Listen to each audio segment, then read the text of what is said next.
திருவள்ளுவர் உருவத்தினை முதலில் ஓவியமாக வரைந்தவர். இது ஆப்ஷன் ஆனா இது வேணுகோபால் சர்மா அவரு தான் வரைஞ்சாரு ஃபர்ஸ்ட். Correct correct. திருக்குறளில் அமைந்துள்ள துறவரவியல் அதிகாரத்தின் எண்ணை குறிப்பிடுக. ஓ, எந்த அதிகாரம்? என்ன துறவரவியல். இது 13ஆ? கரெக்ட். சூரியகர் முஃப்ட் பிஜ்லி யோஜனா என்ற திட்டத்தின் நோக்கமானது சோலார் இன்ஸ்டாலேஷன்.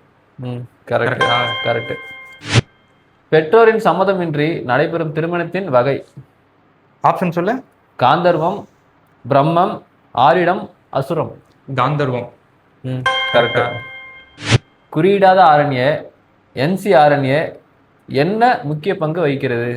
புரதத்திற்கான குறியாக்கம், பிரதி, மரபணு கட்டுப்பாடு, கார்போஹைட்ரேட் தொகுப்பு. தெரியலையா? இது எனக்கு தெரியல. உங்களுக்கு கீழே தெரிஞ்சா கீழே கமெண்ட்ல சொல்லிடுங்க.